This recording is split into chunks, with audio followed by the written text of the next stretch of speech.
पुत्र। प्रणाम माता श्री। आयुष्मान पुत्र आयुष्मान।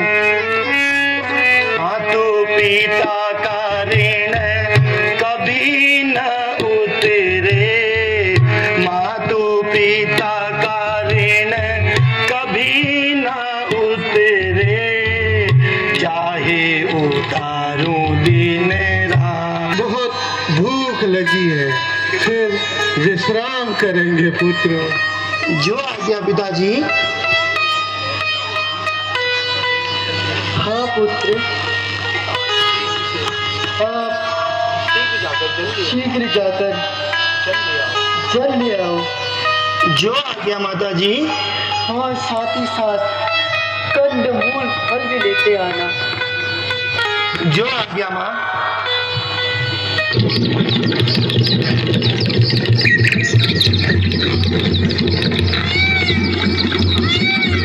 लगता है कहीं छिप गया। यह जल की धारा देखकर मुझे प्रतीत होता है कि वह दुष्ट व्याघ्र जरूर जल पीने यहीं आएगा। मैं यहीं हाथ लगाकर उस व्याघ्र का इंतजार करूंगा।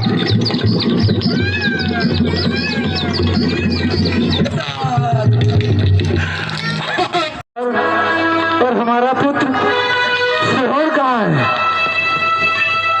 सहारा सहारा आप दोनों का आज स्वर्ग सिधारा है।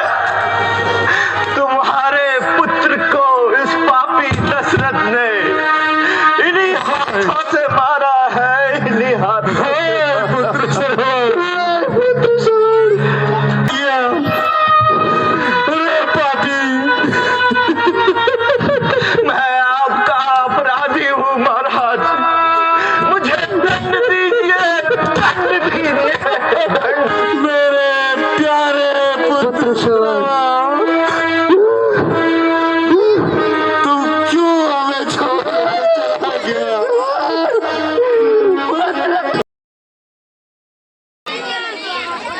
अयोध्या के राजा थे।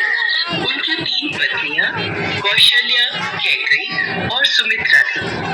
राजा दशरथ के पास धन, वैभव, शौर्य की कोई कमी नहीं थी। उनकी प्रजा भी सभी प्रकार से सुखी थी। पर चिंता का एक कारण यही था कि राजा दशरथ की कोई संतान नहीं थी। वो संतान प्राप्ति की इच्छा से सदैव चिंतित रहते थे। एक बार, महाराज दशरथ, आज सूर्य देवता उत्तरायण में प्रवेश कर रहे हैं। इस शुभ मुहूर्त में अपने कुल देवता से जो भी मांगोगे वो इच्छा पूर्ण होगी। गुरुदेव, आपकी कृपा से हमारे पास धन, वैभव, शौर्य की कोई कमी नहीं है।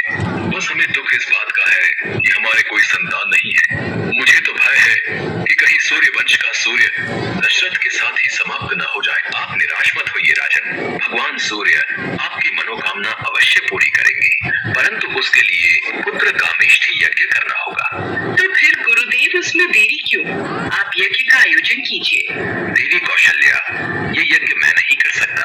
वेदों के ज्ञाता ऋषि श्रृंग मुनि इस यज्ञ को करवा सकते हैं, वो इसमें अधिक निपुण हैं। तो फिर उनको बुलाइए गुरुदेव और यज्ञ का अनुष्ठान कीजिए। देवी कैकई, उसके लिए महाराज दशरथ को स्वयं उनके पास जाना होगा और यज्ञ करने के लिए प्रार्थना करनी होगी।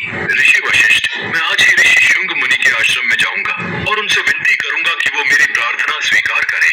उसके पश्चात राजा दशरथ नंगे पांव चलकर ऋषि श्रृंग मुनि के आश्रम में पहुंचे और उनसे भव्य यज्ञ कराने की प्रार्थना की। राजा दशरथ की आंखों से आंसुओं की धारा बहने लगी।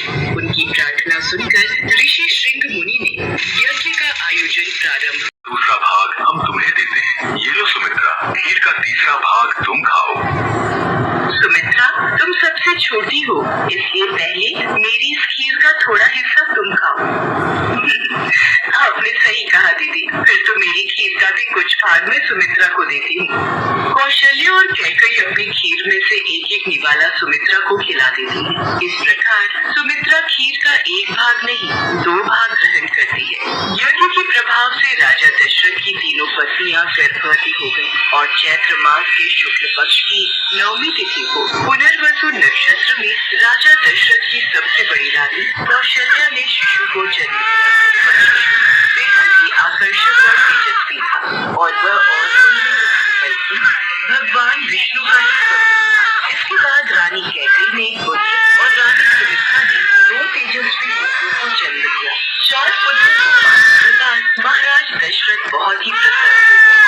उन्होंने पूरे राज्य में उत्सव मनाया। कुछ समय बाद चारों पुत्रों का नामकरण किया गया। महर्षि वशिष्ठ ने दशरथ जी के बड़े पुत्र का नाम राम, दूसरे का भरत, तीसरे का लक्ष्मण और सबसे छोटे पुत्र का नाम शत्रुघ्न रखा।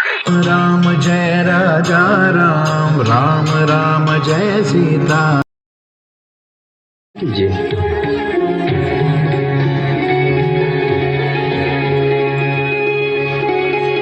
हे नारायण, हे विष्णु, जहां हल की पूजा होती है वहां कृषक कैसे भूखा रह सकता है?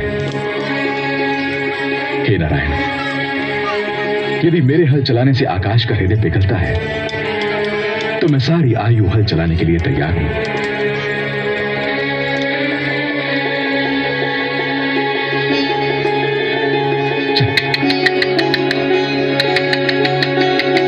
चल चल चल चल चल।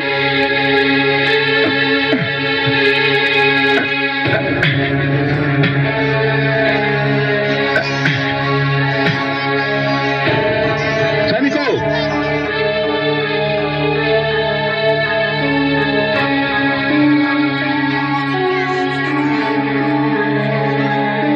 देखो यहां क्या है।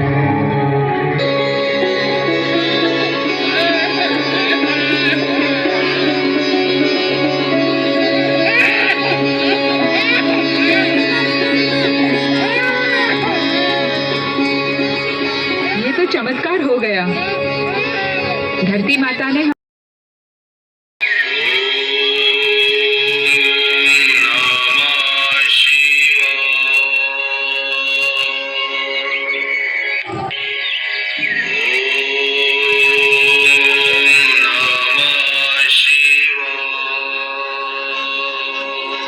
तुमसे हरे राम को मांगने आए हैं। हमें केवल राम दे दो, हमारी रक्षा का उपाय हो जाएगा।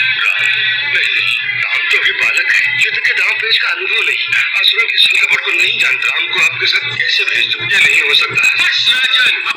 धर्म और आदर्श की बड़ी बड़ी बातें करना और बात है, और उसे निभाना और बात है।